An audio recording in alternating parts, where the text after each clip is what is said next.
नमस्कार दोस्तों। क्या आप जानते हैं कि भारत में अब पेट्रोल बदल रहा है? जी हाँ, अब आ रहा है E20 पेट्रोल, यानी ऐसा ईंधन जिसमें 20% इथेनॉल और 80% पेट्रोल का मिश्रण होता है। लेकिन सवाल ये है, क्या E20 आपके वाहन के लिए सुरक्षित है? क्या इससे माइलेज कम होगा? और आखिर सरकार इसे क्यों लागू कर रही है? आज के इस वीडियो में हम E20 पेट्रोल की पूरी सच्चाई आसान भाषा में समझेंगे।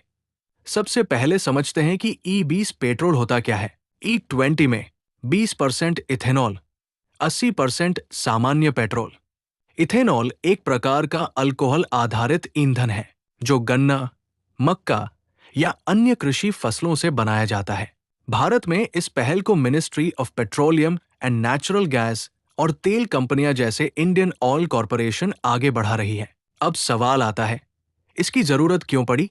भारत अपनी जरूरत का लगभग 85% कच्चा तेल विदेशों से आयात करता है। इससे देश पर भारी आर्थिक बोझ पड़ता है। E20 लागू करने के मुख्य कारण: एक, कच्चे तेल के आयात में कमी। 2, प्रदूषण कम करना। 3, किसानों की आय बढ़ाना। 4, ऊर्जा आत्मनिर्भर बनना। इथेनॉल का उत्पादन गन्ने और मक्का से होता है, जिससे किसानों को अतिरिक्त बाजार मिलता है। बहुत लोगों का सवाल है, क्या E20 से माइलेज कम होगा? हाँ, थोड़ा बहुत फर्क पड़ सकता है, क्योंकि इथेनॉल की ऊर्जा क्षमता पेट्रोल से थोड़ी कम होती है। माइलेज में लगभग 3% से 7% तक की कमी आ सकती है, लेकिन ये अंतर बहुत ज्यादा नहीं होता और इंजन ट्यूनिंग से इसे संतुलित किया जा सकता है। अब सबसे जरूरी सवाल, क्या आपकी गाड़ी E20 पर चल सकती है? 2023 के बाद बनी कई गाड़ियां E20 कंपैटिबल है। वाहन निर्माता कंपनियां अब नए इंजन E20 के अनुसार बना रही है। अगर आपकी गाड़ी पुरानी है, तो कंपनी की गाइडलाइन जरूर देखें।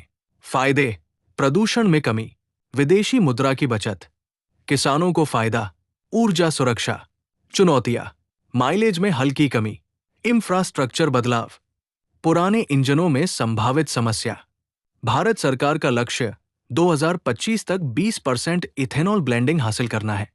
भविष्य में फ्लेक्स फ्यूल व्हीकल्स भी आ सकते हैं, जो 100% इथेनॉल तक उपयोग कर सकेंगे। ब्राजील जैसे देशों में इससे भी ज्यादा प्रतिशत ब्लेंड पहले से उपयोग में है। तो दोस्तों, E20 पेट्रोल सिर्फ एक नया ईंधन नहीं है, ये भारत की ऊर्जा क्रांति का हिस्सा है।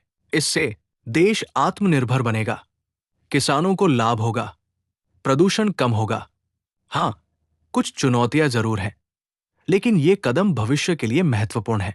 अगर आपको ये जानकारी उपयोगी लगी हो, तो वीडियो को लाइक करें, चैनल को सब्सक्राइब करें और कमेंट में बताएं, क्या आप E20 के लिए तैयार हैं? धन्यवाद।